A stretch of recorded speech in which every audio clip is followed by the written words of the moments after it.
نباوي من النبي عليه الصلاة والسلام وحالده جراب أمامة مركز بوحير يا رسول الله أي الدعاء أسمع بوير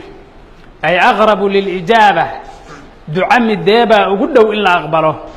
مركز بالنبي يقول عليه الصلاة والسلام جوف الليل الأخير ودبر الصلوات المكتوبات بوير جوف الليل الآخر habeenka waqtigiisa dambe afarta saaco hore afarta saaco dhexe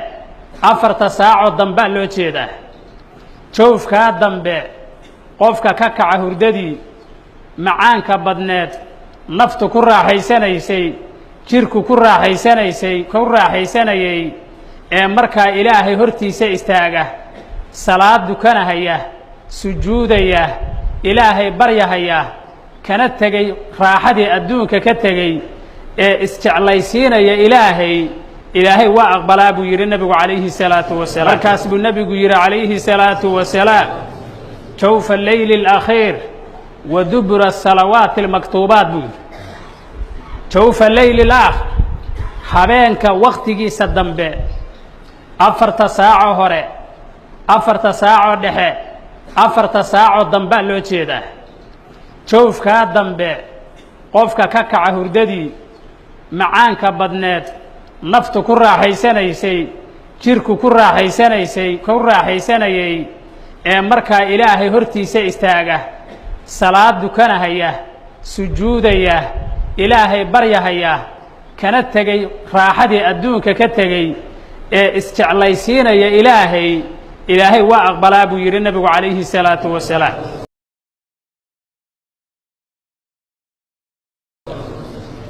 marka habeenka waqtigiisaas dambe awqaada loo rija badan yahay qofka mu'minka ducadiisa in la aqbalay ka mid tahay waa awqaad ummaddu mashquulsan tahay weliga waxa laga faa'iideystaa marka ummaddu mashquulsan tahay daacadu waa qaali maalintii oo kale ummaddu sooma wada jeedo habeenka daacadiisa qaali ah waayo dadku hurday ku mashquulsan yihiin qofka markaa kacaya oo raaxadii dadku jeclaayeen ka tagay ee khaaliga la ilaahay subhanahu wa ta'ala asagoo tadarruc iyo takhashuc ku dheehan qofka ducadiisa ilaahay wuu aqbalayaa subhanahu wa ta'ala nimba dagaal buu qaada nabigu calayhi salaatu wasalaam markaas waxa dheeraada guurihii la guureynayay cadawga meel fog jiray marka sidii loo guureynayay yaa waqti dambe la degay ninba marka istaagay iyo salaad isaga istaagay markii la dhacay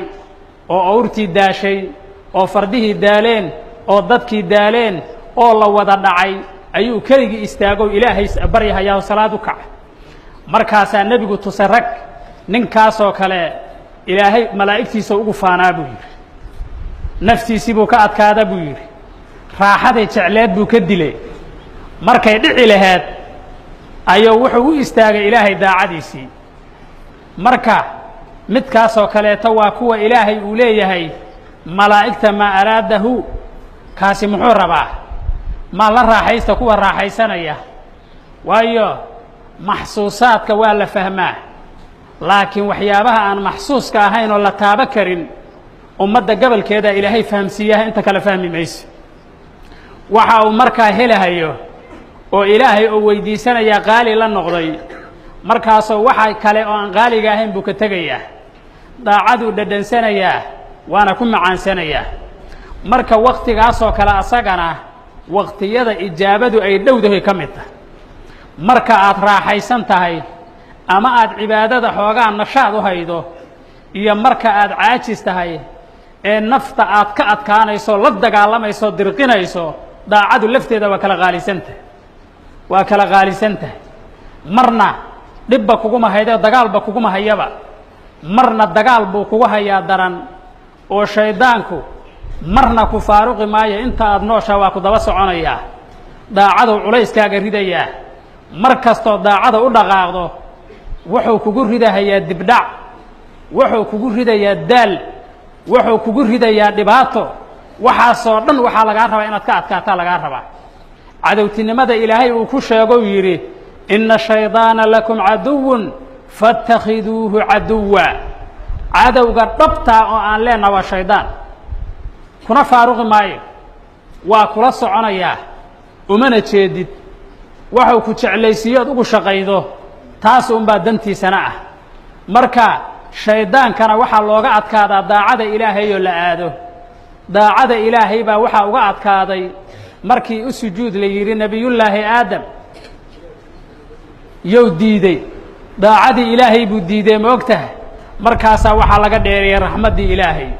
wuxuu rabaa marka ummadda inuu raxmaddii saas uga dheereeyo looga dheereeyo asaga intaasuu rabaa marka ducada awqaadda mustajaabada ay tahay habeenka waqtigiisa dambaa ka mid ah sidaa nebigu sheegay calayhi salaatu wasalaam waxaa ka mid ah dubura salawaati almaktuubaat salaadaha shanta ah ciribtooda ducada la ducaystaa iyaduna waa maqbuulo ducadaas qofku marka ilaahay oo ugu dhow yahay waa markuu sujuudsan yahay wey marka uu ugu tadaruc badan yahay marka uu ugu kibir yar yahay marka uu ugu isla yaab yar yahay markuu igu yacni riyo iyo sumco ugu yar yahay waa markuu sujuudsan yahay qofku